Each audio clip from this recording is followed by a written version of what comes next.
Y si en el Ministerio de Desarrollo e Inclusión Social se podía hacer pequeños negocios relacionados a la corrupción, ahora puedes hacer grandazo porque manejas el presupuesto de la República. Dígame si ese no es un móvil para aferrarse al poder con las uñas. He estado pensando en las últimas horas. La verdad es que desde que salí ayer de acá del programa, ¿por qué se quiere quedar Dina Boluarte hasta el 2026? Y empecé a reflexionar y quisiera compartir con ustedes esta reflexión. Las elecciones del año 2021 fueron horribles. O sea, estábamos enfrentados a la decisión de escoger, o sea, cómo queríamos morir más o menos, ¿no? Y les confieso que yo, como lo dije además públicamente, voté en blanco. Hay gente que no me cree que voté en blanco, que me ha acusado todo este tiempo de castillista, simplemente por algo tan elemental como darle espacio a los dos candidatos. Y quiero insistir en que la señora Keiko la última semana no se quiso asentar acá. Fue decisión del señor que le dicen Oso Panda, su genio asesor de campañas electorales, que solo la llevó a tener derrotas. Así como tampoco quiso ir a ninguna de las invitaciones que exitosa le hizo en el interior del país y que hubieran sido una extraordinaria oportunidad para ella para comunicarse con la gente, por la extraordinaria sintonía que tiene Exitosa en todo el Perú, pero en fin. Pero en segundo lugar, se habían producido elecciones y tenían un ganador. Y era pues Castillo el que había ganado las elecciones, más o menos por la misma distancia que Pedro Pablo Kuczynski le había ganado las elecciones a Keiko, y eso, la negativa de Keiko a una vez más no reconocer el resultado, nos llevó a un remolino espantoso de polarización del que no terminamos de salir. Pero llegó un determinado momento que, más allá de cualquier otra consideración y más allá de los intereses perversos de sectores de la oposición que se negaban a reconocer un resultado, pero más allá del resultado de que se hubiera ganado Castillo o no, la señal que nos daba el resultado de las elecciones del 2021, las dos señales más importantes, era primero que éramos un país profundamente dividido, como históricamente ha ocurrido en el Perú, entre Lima y el resto del país. Primer problema. Y el segundo problema, que esta división tenía esta vez, más allá de las experiencias históricas, un factor adicional y que ya era transversal, que el crecimiento económico que se había logrado gracias a las políticas de Alberto Fujimori, que a su vez se había expropiado mal del programa del Movimiento Libertad de Mario Vargas Llosa, ese crecimiento económico no había favorecido a una enorme cantidad de peruanos. Que el resultado del milagro económico peruano había sido que había gente, o sea, estamos integrados al mercado mundial, había inversiones, pero como nunca, ¿no?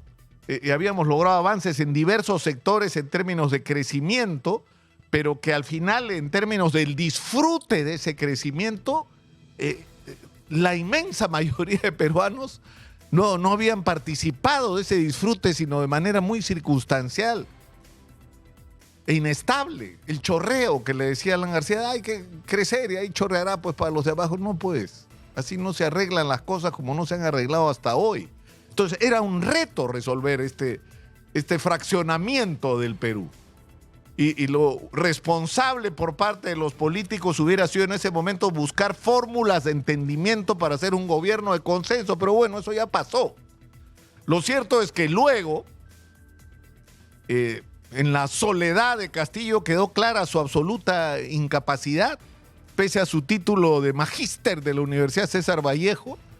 Era claramente una persona que no estaba calificada para dirigir los destinos del país, y peor aún, no era capaz siquiera de lograr concertar con sectores que le permitieran hacer un gobierno mínimamente digno. Y a eso se agregó, peor aún, el ingrediente de la corrupción. Lo que estaba claro en ese contexto es que esto no daba más, que el país no daba más en esta situación.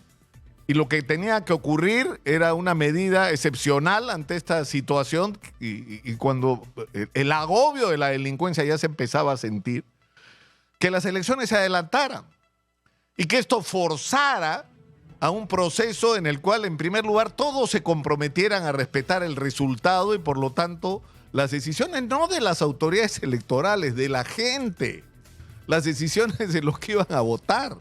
No, porque no son las autoridades electorales las que deciden los resultados, sino es el voto de la gente. Por lo menos en un país como el Perú, felizmente en los últimos años. Y que esto abriera un proceso donde se pusiera en discusión lo que realmente importa, que cuál es el destino, a dónde vamos a llevar a este país. Lamentablemente eso no ocurrió. Pedro Castillo intentó hacer de manera desesperada cuando sentía los pasos de la vacancia presidencial como resultado de sus propios actos. Y lo que debió pasar ahí es el adelanto de elecciones, pero Dina Boluarte traicionó su propia promesa para quedarse. Y para sellar esa permanencia, no tuvo ningún escrúpulo en aliarse con sus enemigos mortales del mes anterior para sostenerse en el gobierno.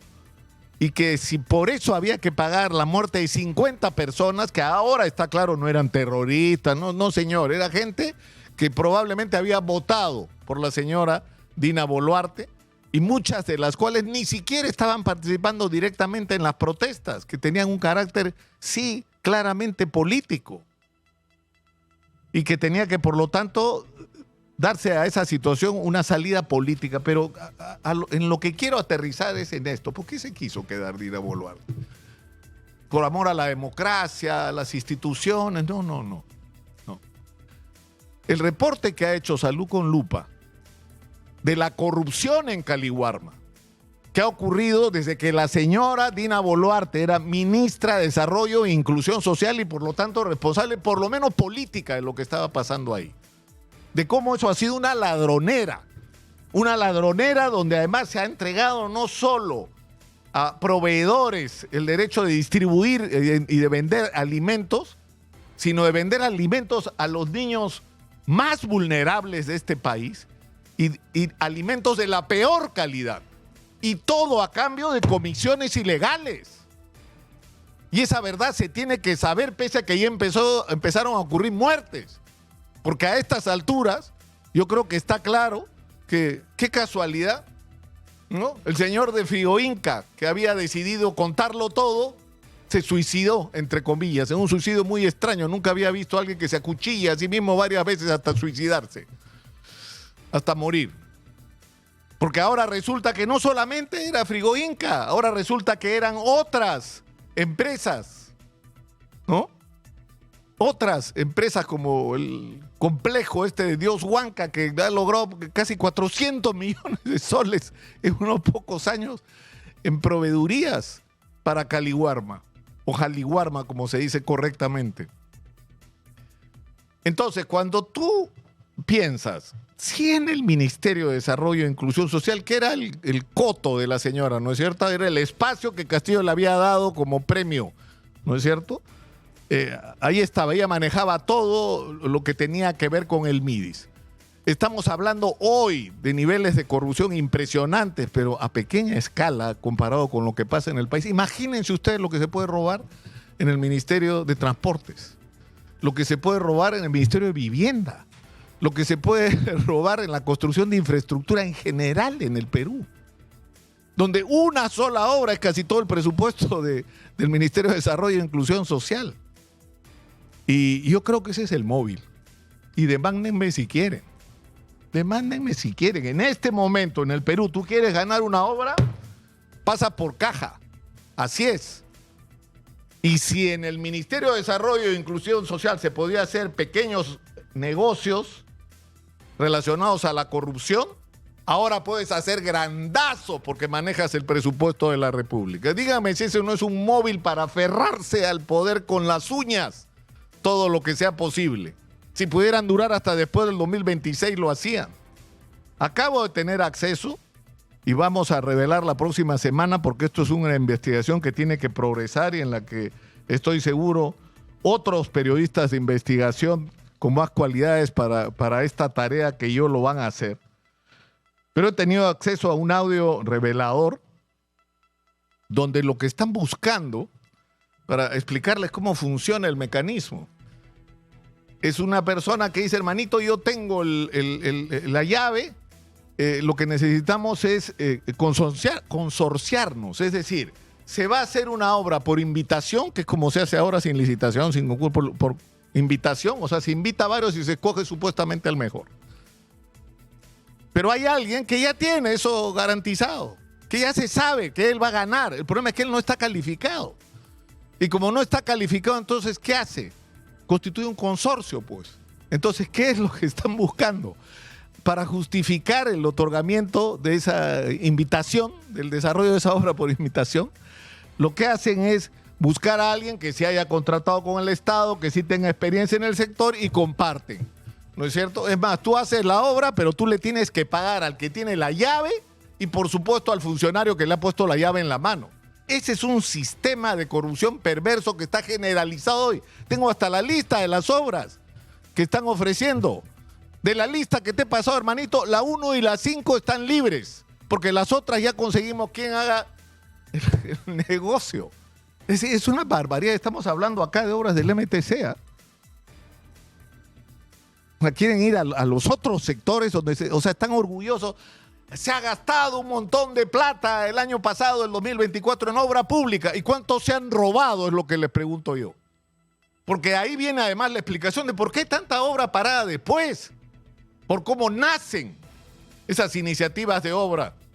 Con licitaciones que ya están predestinadas, ya se sabe quién va a ganar, o ya sin asco, con las invitaciones donde ya a dedo tú vas a ganar. Y estamos hablando de obras de 80, 200, 300, 500, 800, 900 millones de soles. ¿De qué tamaño es la mordida? Y dígame si eso no es un bocadito suficientemente apetecible para que el que puede tener el control de ese proceso y de esa cadena de corrupción no quiera sostenerse indefinidamente.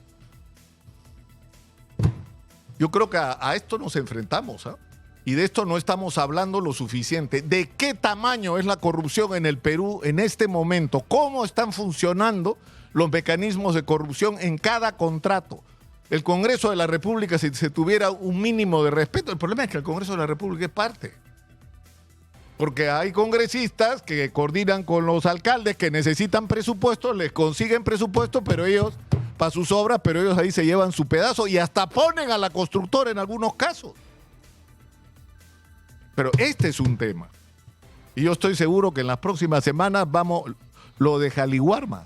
Estoy absolutamente seguro, por lo que he podido ver en estos días con esta documentación. Lo de Jaliwarma se va a quedar chiquito frente a las cosas que vamos a conocer en los próximos días. Soy Nicolás Lúcar, esto es Hablemos Claro. Estamos en Exitosa desde hace 14 años, la voz de los que no tienen voz. 95.5 en la FM en Lima, canal 34, Movistar 6.1 en la televisión digital terrestre y